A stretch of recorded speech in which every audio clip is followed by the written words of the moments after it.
Okay, in today's video, we are talking about the pros and the cons of living in Hideout, Utah. Now, I've had a few other videos about the Hideout area. I've been talking about the Jordanelle area, Mayflower Hideout, for literally like the last 4 years. And it's funny because now people are just starting to notice it. And they're like, Nicole, we watch all your videos on Sky Ridge, on the Mayflower, on this Jordanelle area. We're super interested. And then they look at what prices were 5 years ago and they're like, wow, we have waited too late. How have we not known about this? How have we not gotten interested sooner? So I'm telling you right now that 5 years ago, this area was much more affordable than it is now. So Hideout is located in the Jordanelle area. So if you can see across there, that is Deer Mountain. Jordanelle area, Mayflower area, and Hideout area are all kind of scattered along the Jordanelle Reservoir here near Park City, Utah. So you have Deer Vista, you have Deer Mountain, you have Soaring Hawk, you have Claim, you have the Shores, you have Shoreline, you have Deer Waters, you have Deer Springs, and then you also have Tuhey. There are so many subdivisions in Hideout, Utah. Now, so we're going to talk about the pros and the cons. So the first pro of living in Hideout is the close proximity to Park City. You are not in Park City, but you're like a 5-minute drive or a 10-minute drive, depending on where you live, to get to Old Town, to get to Park City Mountain Resort, to get to Deer Valley. And I guess that also depends on the traffic that day. If it's peak tourist season or holiday season, and if it's winter time, right? If it's a pow day. If people live out in this area, they love it. They were like, we're done with Park City. Our kids are grown. We don't need to be in the Park City School District anymore. We want to live out where there's newer houses and where we can get more value for our money out here, which is the case. You're getting a newer build, a newer home, and you're paying almost the same price as you were in Park City now, basically, over you're getting a newer house.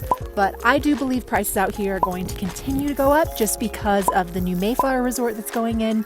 This whole area is brand new. This is like where the future of housing is going to be. This is where all the new development is going to be. This is like kind of the area, like Jordanelle Parkway is kind of like Black Rock Ridge, Park's Edge, Deer Waters, Deer Springs.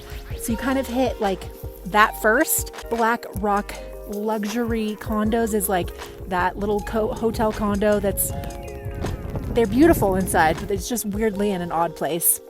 So Hideout, Utah is basically on that side of the Jordanelle Reservoir over there. And I wish it was a sunnier day to show you all of this, but this is the end of March, you guys. We've had quite the storm here. Do all of our Marches look like this? No, but this year it does. The second con is obviously the beauty. When you're moving to Hideout, you're moving here because of the scenic beauty. This is the best spot to live if you want to be near skiing and you want to be lakeside. You want to be near a lake.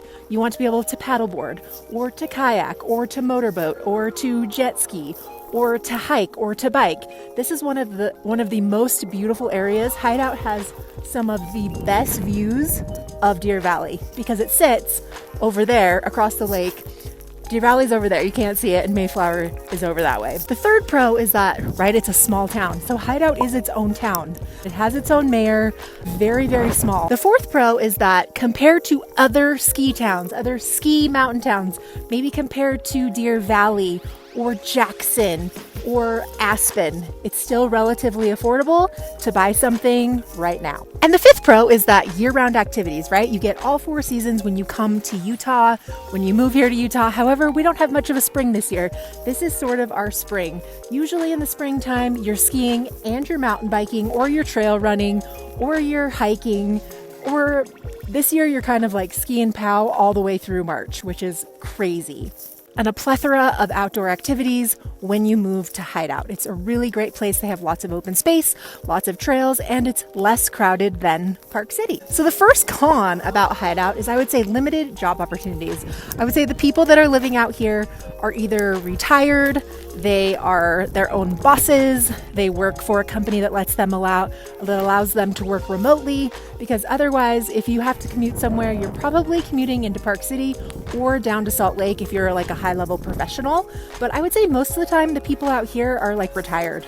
I think their kids are grown, or they're second homeowners, or this is a third home.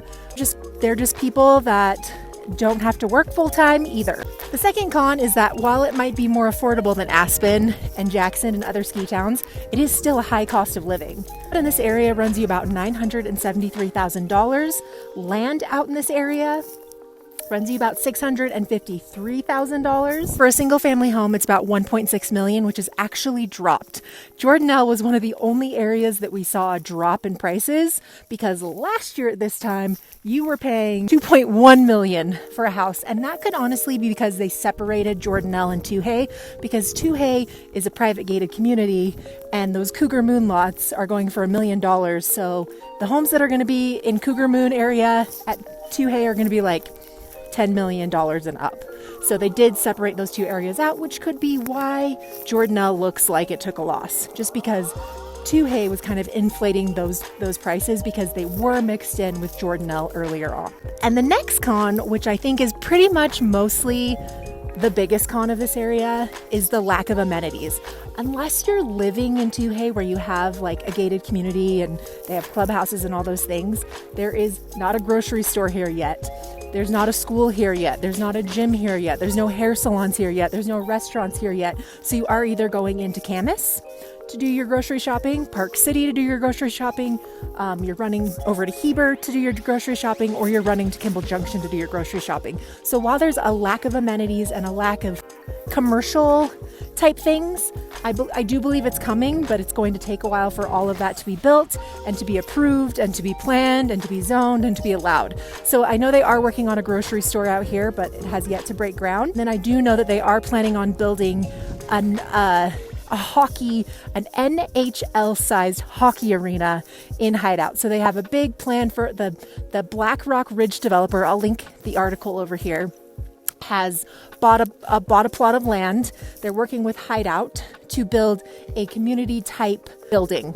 So it's going to have a hockey ring, it'll have a gym, and probably a bunch of other stuff in there too. So you kind of just have to wait and see. This is still a really small area, again, right outside Park City. A con of this area is harsh winters and the climate, and you're living at high elevation. Again, this is March. Look there's no sun out. There's just a lot of snow around here. So if you're somebody who doesn't like dealing with snow or doesn't like snow, you might not be somebody who can handle living here year round. And that's simply just the case. And while this has been like a decade record snow year, this is a snow year that like I remember as a kid in the 80s growing up and growing trick-or-treating in Park City, right? Because I've lived here for 37 years. And this is what I remember Utah and Park City feeling like. So just be prepared. High altitudes, it's dry. So in the summertime, yes, there is a danger of fires and those types of things. It's mostly just harsh winters. You get a lot of snow and it's cold. And the fifth con is that this area is starting to grow and it's starting to get more popular. So that highway over there, they finally put a stoplight in, but it's getting busier because there are a lot of people that commute from Camas into Park City or go to Salt Lake or go to Heber. So that corridor right there, that little highway, gets very, very busy. One of the other things about Hideout is that it does not allow nightly rentals. So it is really a long-term rental area. If you're looking for something as an investment, or if you're not going to live here year round, you can't rent out your place nightly. The only place that allows for nightly rentals is Claim. My name is Nicole Bowdle. I'm a local real estate agent in Park City, Utah. If you wish to contact me, my information is always dropped down in the description link down below. And if you want to know what Hideout looks like in the summertime, then you should go check out these videos next.